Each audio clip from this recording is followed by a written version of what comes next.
നമസ്കാരം. ഈ കഴിഞ്ഞ മണിക്കൂറുകൾ എന്ന് പറയുന്നത് ഇസ്രായേലിനെ സംബന്ധിച്ചിടത്തോളം അല്ലെങ്കിൽ അമേരിക്കയെ സംബന്ധിച്ചിടത്തോളം അവർക്ക് വലിയ തിരിച്ചടികൾ കിട്ടിയ മണിക്കൂറുകളാണ്. ഇറാന്റെ വജ്രായുധം ഉപയോഗിച്ചാണ് അവർ അമേരിക്കയെയും ഇസ്രായേലിനെയും ഒക്കെ ആക്രമിച്ചത്. വലിയ നഷ്ടങ്ങൾ ഇസ്രായേലിനകത്തും അതുപോലെ തന്നെ അമേരിക്കയ്ക്കും ഒക്കെ ഉണ്ടായിട്ടുണ്ട്. വ്യാപകമായി അമേരിക്കൻ ബേസുകൾക്ക് നേരെ ആക്രമണം ഉണ്ടായി. ഗൾഫ് രാജ്യങ്ങൾക്ക് പിടിച്ചു നിൽക്കാൻ കഴിയാത്ത ഒരു സാഹചര്യം എന്തായാലും ഇതിനോടകം ഉണ്ടായിട്ടുണ്ട്. അവിടെ നിന്ന് പുറത്തു വരുന്ന വാർത്തകളൊന്നുമല്ല യാഥാർത്ഥ്യം. വലിയ നഷ്ടങ്ങളാണ് ഗൾഫ് രാജ്യങ്ങളിൽ അമേരിക്കൻ ബേസുകളിൽ ഉണ്ടായിട്ടുള്ളത്.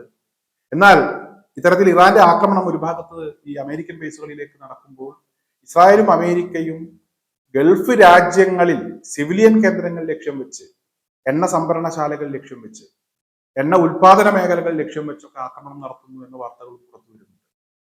എന്തായാലും ഇതാദ്യമായി ഈ യുദ്ധം തുടങ്ങിയതിനു ശേഷം, അല്ലെങ്കിൽ കഴിഞ്ഞ കുറച്ചു കാലമായി വാക്പോരുകളൊക്കെ നിലനിൽക്കുന്നുണ്ട്, ഇതാദ്യമായി American president Donald Trump Iran ശക്തരാണ്, അവരുടെ മുന്നിൽ മുട്ടി നിൽക്കാൻ അത്ര എളുപ്പമല്ല എന്ന് തുറന്ന് സമ്മതിക്കുന്ന ഒരു സാഹചര്യം ഇപ്പോൾ ഉണ്ടായിട്ടുണ്ട്. അദ്ദേഹം പറയുന്നത് ഇറാൻ ഇങ്ങനെ തിരിച്ചടിക്കുമെന്ന് ഞങ്ങൾ ഒരിക്കലും പ്രതീക്ഷിച്ചില്ല, ഗൾഫ് രാജ്യങ്ങളിലേക്ക് ആക്രമണം നടത്തുമെന്ന് ഒരിക്കലും പ്രതീക്ഷിച്ചില്ല, ഇറാൻ അത്ര ചെറിയ മീനല്ല, അവർ ശക്തരാണ്, അവരുടെ ചങ്കൂറ്റം അപാരമാണ് എന്ന് ട്രംപ് ഇപ്പോൾ തുറന്നു പറഞ്ഞിരിക്കുകയാണ്. എന്തായാലും ഇവിടെ ഇസ്രായേലിന്റെ ഭാഗത്തു നിന്ന് ഒരു പുതിയ അവകാശവാദം ഇപ്പോൾ ഉണ്ടായിട്ടുണ്ട്. ഞാൻ ആ വാർത്തയുമായി ബന്ധപ്പെട്ട് ഇറാന്റെ ഭാഗത്തു നിന്ന് ഒരു സ്ഥിരീകരണം വരാത്തത് കൊണ്ട് ഞാൻ ആ കാര്യം ഇപ്പോൾ കാര്യമായി എടുക്കുന്നില്ല. എന്തായാലും അലി ലാരിജാനി എന്ന് പറയുന്ന ഇറാനിലെ സുരക്ഷാ ഉന്നത ഉദ്യോഗസ്ഥൻ, ചീഫ് ഓഫ് സ്റ്റാഫ്, അദ്ദേഹത്തെ വ്യോമാക്രമണത്തിലൂടെ കൊലപ്പെടുത്തിയെന്ന് ഇസ്രായേൽ പറയുന്നുണ്ട്. എത്രമാത്രം ശരിയാണ് എന്നറിയില്ല. ഇസ്രായേൽ അങ്ങനെ അവകാശവാദം ഉന്നയിച്ച പല വിഷയങ്ങളിലും മരിച്ചു, കൊല്ലപ്പെട്ടു എന്നൊക്കെ പറയുന്ന ആളുകൾ പിന്നീട് തിരിച്ചു വരുന്ന സാഹചര്യം ഉണ്ടായിട്ടുണ്ട്. അവരെയൊക്കെ നമ്മൾ ജനങ്ങൾക്കിടയിൽ പിന്നീട് കണ്ടിട്ടുള്ള ഒരുപാട് സംഭവങ്ങളുണ്ട്. അതുകൊണ്ട് നമുക്കത് ഇപ്പോൾ വിശ്വസിക്കാൻ കഴിയില്ല. ഇറാൻ ആണെങ്കിൽ അത്തരത്തിലൊരു നഷ്ടം അവർക്ക് ഉണ്ടായിട്ടുണ്ടെങ്കിൽ അവരത് തുറന്നു പറയാറുണ്ട്, അവരത് മറച്ചു വെക്കാറില്ല. യുദ്ധത്തിൽ പങ്കെടുത്ത് രക്തസാക്ഷിയാവുക എന്നൊക്കെ പറഞ്ഞാൽ അവരെ സംബന്ധിച്ചിടത്തോളം അത് വലിയ കാര്യമാണ്. അവരതൊരു വലിയ കാര്യം എന്ന രീതിയിൽ തന്നെ അത് പറയാറുണ്ട്. നഷ്ടങ്ങൾ ഉണ്ടായിട്ടുണ്ടെങ്കിൽ കൂടെ ഉന്നതമായ ഒരു സ്ഥാനം ഈ മരിച്ചുപോയ ആൾക്ക് കിട്ടി എന്ന രീതിയിലാണ് ഇത്തരത്തിലുള്ള കാര്യങ്ങളെ ഇറാൻ നോക്കിക്കാണാറുള്ളത്. എന്തായാലും അവരുടെ പ്രതികരണം വന്നതിന് ശേഷം നമുക്ക് ആ വിഷയത്തിലേക്ക് കടക്കാം.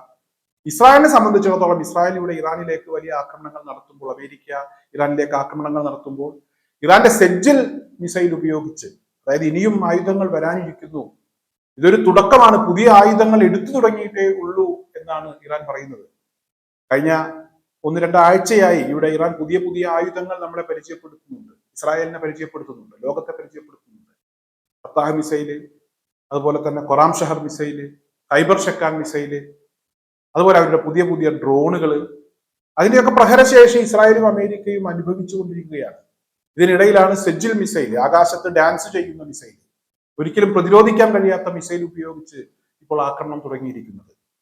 ഈ സമയത്താണ് ട്രംപ് ആദ്യമായി ഇറാൻ ശക്തരാണ് എന്ന് തുറന്ന് സമ്മതിക്കുന്നത്. ഇറാൻ ശക്തരാണ് എന്ന് ട്രംപിന് മാത്രമാണ് ബോധ്യപ്പെടാതിരുന്നത്. ലോകത്തിനൊക്കെ അക്കാര്യം ബോധ്യമാണ്. ലോകം ഇപ്പോൾ ഇറാനെ തൊട്ടതിന്റെ ഭവിഷ്യത്ത് അനുഭവിച്ചുകൊണ്ടിരിക്കുകയാണ്. ആഘാതം ലോകം ഒരുമിച്ച് അനുഭവിച്ചുകൊണ്ടിരിക്കുകയാണ്. എന്തായാലും ഇവിടെ ഈ ഹോർമൂസ് കടലിടുക്കുമായി ബന്ധപ്പെട്ട് അമേരിക്ക പൂർണ്ണമായും പരാജയപ്പെട്ടു എന്നത് തന്നെയാണ് നമുക്ക് മനസ്സിലാക്കാൻ കഴിയുന്നത്. അമേരിക്കക്കൊപ്പം കൂടെ നിന്ന് അമേരിക്ക പറയുന്ന വഴിക്ക് സഞ്ചരിച്ചിരുന്ന അമേരിക്കയുടെ സഖ്യകക്ഷികളൊക്കെ ഇപ്പൊ അമേരിക്കയെ നിർഭയം തള്ളിപ്പറയുകയാണ്. പോയി പണി നോക്കാൻ പറയുന്ന പോലെയൊക്കെയുള്ള സംസാരങ്ങളാണ് ഈ നാറ്റോ രാജ്യങ്ങളിൽ നിന്നൊക്കെ ഉണ്ടാകുന്നത്. അമേരിക്ക ഉൾപ്പെടെ, ഇറ്റലി, അതുപോലെ തന്നെ കാനഡ ഉൾപ്പെടെയുള്ള രാജ്യങ്ങൾ, UK ഉൾപ്പെടെയുള്ള രാജ്യങ്ങൾ ഉൾപ്പെട്ട ഒരു സഖ്യമാണ് നാറ്റോ സഖ്യം.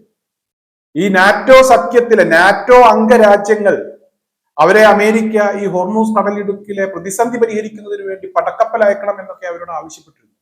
ആദ്യം അവരൊക്കെ സഹായിക്കും, അവരൊക്കെ രംഗത്ത് വരും എന്നാണ് ഞാൻ പ്രതീക്ഷിക്കുന്നത് എന്നാണ് ട്രംപ് പറഞ്ഞിരുന്നത്. എങ്കിൽ ഇപ്പോൾ അവരോടൊക്കെ നിങ്ങളൊക്കെ വന്നേ മതിയാകൂ, ഇത് ലോകത്തിന്റെ ആവശ്യമാണ് എന്നൊരു ആജ്ഞാസ്വരത്തിലാണ് ട്രംപ് സംസാരിക്കുന്നത്.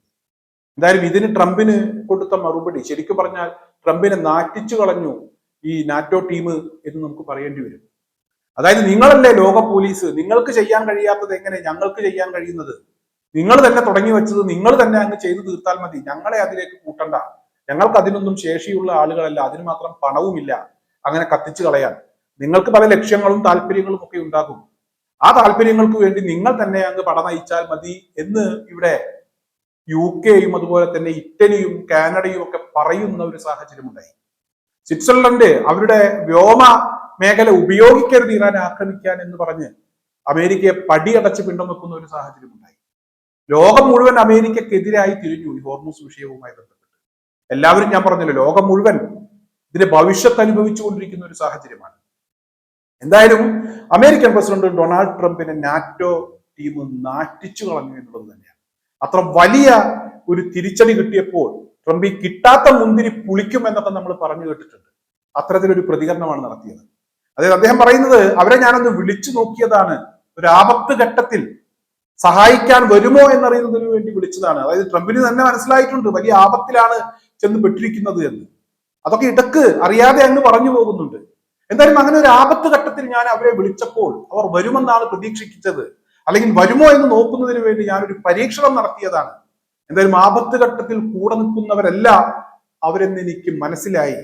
ഇതെനിക്ക് ഒറ്റയ്ക്ക് കൈകാര്യം ചെയ്യാവുന്ന വിഷയമേ ഉള്ളൂ. അതിനുള്ള ശക്തി ഞങ്ങൾക്കുണ്ട്, അതിനാവശ്യമായ സൈന്യം ഞങ്ങൾക്കുണ്ട്, അതിനാവശ്യമായിട്ടുള്ള ആയുധങ്ങൾ ഞങ്ങൾക്കുണ്ട്.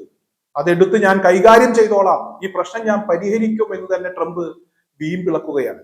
എന്തായാലും ഈ വീമ്പിളക്കുന്ന സമയത്ത് അമേരിക്കയുമായി ബന്ധപ്പെട്ട്, ഈ യുദ്ധവുമായി ബന്ധപ്പെട്ട് പുറത്തു വരുന്ന വിവരം, മണിക്കൂറുകൾക്കുള്ളിൽ അമേരിക്കയുടെ 100ഓളം സൈനികർക്ക് പരിക്കേറ്റു എന്നുള്ളൊരു വിവരമാണ്. ഇറാന്റെ ഒരു അവകാശവാദമാണ്. അത്തരത്തിലുള്ള ചില വാർത്തകൾ കൂടെ ഇപ്പോൾ പുറത്തു വന്നിട്ടുണ്ട്. എന്തായാലും ആകെ നാറി നറും നാശായി എന്നൊക്കെ നമ്മൾ ഒരു നാടൻ ഭാഷ പറയുകയാണെങ്കിൽ അങ്ങനെ പറയേണ്ടി വരും. അമേരിക്കയുടെ ഒരു അവസ്ഥ ഇപ്പോൾ അതാണ്. ഇറാന്റെ വിദേശകാര്യമന്ത്രി അബ്ബാസ് അരാക്ചി പറയുന്നത്, ഇനി അമേരിക്ക ഒരാളുമായി അങ്ങോട്ട് മെക്കിട്ട് കയറാൻ പോകില്ല, അത് അമേരിക്ക പോകാതിരിക്കുന്നതിന് വേണ്ടിയാണ് ഞങ്ങൾ ഈ പോരാട്ടം നടത്തുന്നത്. വെടിനിർത്തലുമായി ബന്ധപ്പെട്ട് ചില ആവശ്യങ്ങളൊക്കെ ചില ആളുകൾ ഞങ്ങളോട് പറയുന്നുണ്ട്, പക്ഷേ തൽക്കാലം വെടിനിർത്താനില്ല. അത് എന്തിനു വേണ്ടിയാണെന്ന് വെച്ചാൽ, ഇനി ആരോടും അമേരിക്ക ഇങ്ങനെ മെക്കിട്ട് കയറാൻ പോകരുത്. തിരിച്ചടിയുടെ സുഖം എന്താണ് എന്നുള്ളത് അമേരിക്ക മനസ്സിലാക്കണം. അത് അവർക്ക് മനസ്സിലാക്കി കൊടുക്കുന്നതിന് വേണ്ടിയാണ് ഞങ്ങൾ ഈ യുദ്ധമുഖത്ത് ഉറച്ചു നിൽക്കുന്നത്. അല്ലാതെ യുദ്ധക്കൊതി കൊണ്ടല്ല. യുദ്ധം ചെയ്യാനുള്ള ചിലരുടെ കൊതി അതൊന്ന് അവസാനിപ്പിക്കുന്നതിന് വേണ്ടിയാണ് എന്നുള്ള ഒരു പ്രതികരണമാണ് ഇറാന്റെ ഭാഗത്തു നിന്ന് വന്നിട്ടുള്ളത്. എന്തായാലും അമേരിക്ക ഈ അടുത്ത കാലത്തൊന്നും, അല്ലെങ്കിൽ ഇസ്രായേൽ ഈ അടുത്ത കാലത്തൊന്നും ഇത്തരം ഒരു കെണിയിൽ ചെന്ന് പെട്ടിട്ടില്ല, പോയി വീണിട്ടില്ല എന്ന് തന്നെയാണ് മനസ്സിലാക്കാൻ കഴിയുന്നത്. അത്ര ശക്തമായ തിരിച്ചടികൾ ഇപ്പോൾ ഇറാന്റെ ഭാഗത്തു നിന്ന് ശത്രുക്കൾക്ക് കിട്ടിക്കൊണ്ടിരിക്കുന്നു എന്ന് തന്നെയാണ് മനസ്സിലാക്കാൻ കഴിയുന്നത്.